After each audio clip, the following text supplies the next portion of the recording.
بسم الله والصلاة والسلام على رسول الله صلى الله عليه وسلم.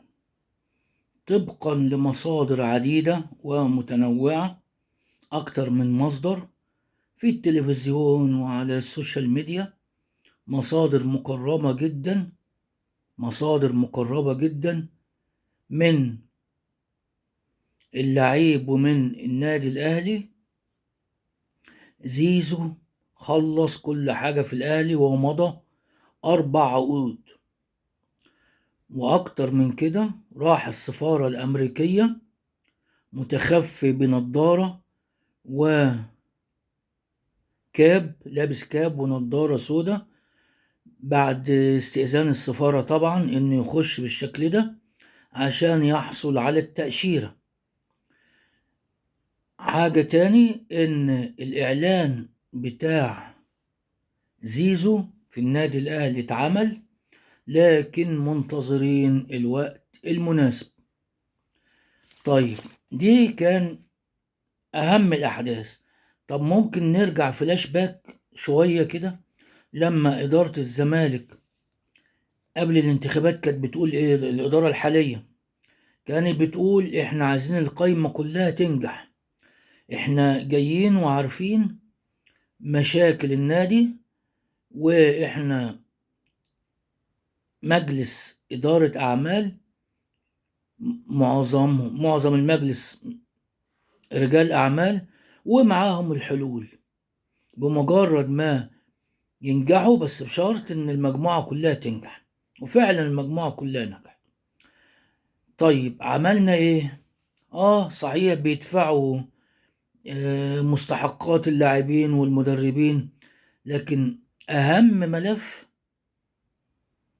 يهم الجمهور هو تجديد اللعيبة.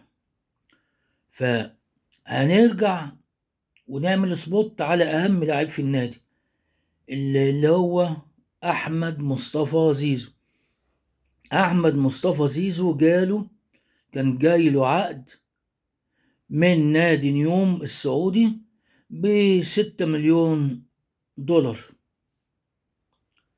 كانت فرصة كبيرة جدا لنادي الزمالك يحل مشكلته ويجيب لعيبة زي زيزو، واللي عمل زيزو يعمل غيره، ويدفع الديون اللي عليه ويفوق. يدفع الديون اللي عليه ويفوق ويجيب لعيبة وينافس على البطولات. ايه اللي حصل؟ ان نادي الزمالك خوفا من ان يكون زيزو كوبري للنادي الأهلي رفض بيع زيزو ب6 مليون أو 6.5 مليون دولار لنادي نيوم السعودي، وكذلك نادي الاتفاق السعودي، وأندية أخرى في الإمارات، وأندية أخرى في السعودية. طب عشان انت خايف لزيزو يتنقل كوبري للنادي الأهلي، طب ما تستفاد 6 مليون ونص ولا 6 مليون. ايه يعني اما يروح؟ يعني ما انت تقدر تعمل زيزو واكتر من زيزو و10 زي زيزو. بالنسبة للزمالك انت تقدر تعمل لعيبة كتير وتشتري لعيبة كتير. طيب ما جددتش ليه لزيزو لما انت مش راضي تبيعه؟ ليه من سنة قبل ما نوصل لمرحلة يناير ليه لم يتم التجديد لأحمد مصطفى زيزو؟ تجديد زيزو اتأخر لغاية الآن. اجتماعات، هنجتمع مع والد زيزو، هنجتمع مع زيزو في لقاء الخميس الجاي، في لقاء الأربع الجاي، في لقاء مش عارف ايه، لغاية ما وصلنا ان يتقال لأبو زيزو هتاخد فيلا، بس الفيلا دي انت ملكيتها مش لن تقول إليك إلا بعد سنتين. يعني التفاوض كان فيه لعبكة، ما كانش فيه إخلاص النية.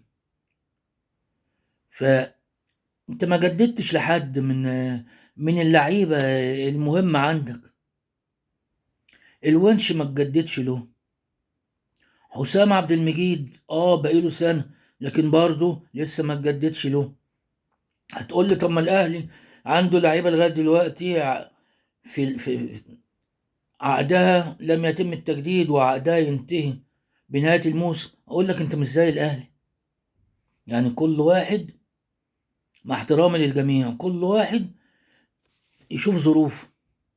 أنت ظروفك إن لا عايز تبيع زيزو ولا بعته ولا جددت له، وسبته لغاية آخر وقت، لغاية ما غيرك دخل بتقله وكيش وتم التوقيع على العقود. ده مش كلام أنا لوحدي، ده كلام كل وسائل الإعلام، السوشيال ميديا والقنوات التلفزيونية، لغاية ما زيزو ضاع منك. خلي بالك بقى من الونش، وخلي بالك من حسام عبد المجيد، وخلي بالك من بقية اللعيبة اللي عقودها تنتهي السنة دي أو السنة الجاية، لأن الإهمال المادي والمعنوي بيخلي اللعيب يدور على مصلحته، لأن الانتماء فين؟ الانتماء للمادة، للفلوس.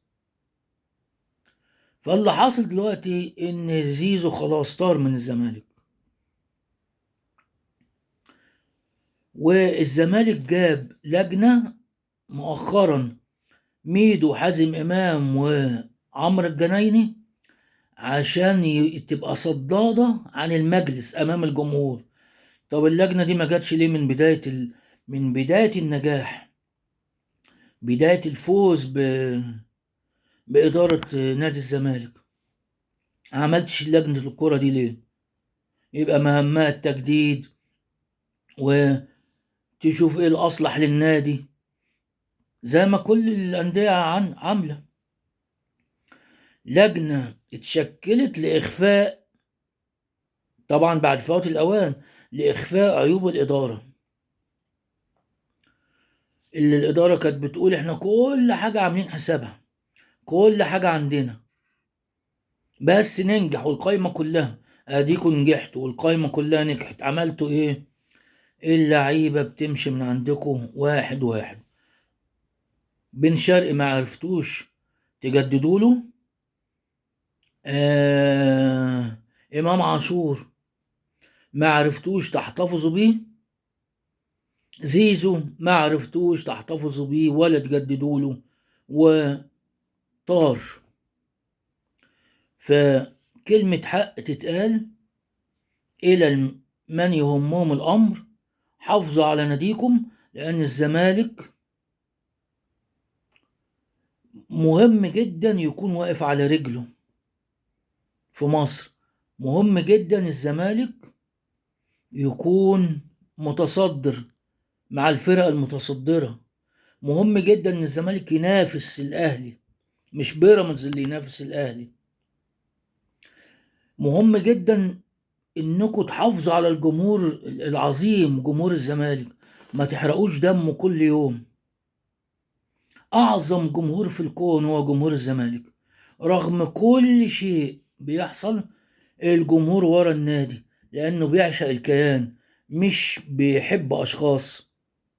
ربنا يسترها على الجميع، وان شاء الله الى التقدم وازدهار نادي الزمالك، ونتمنى له كل خير وكل توفيق، ونشوفكم على خير في لقاءات قادمة، ونقول السلام عليكم.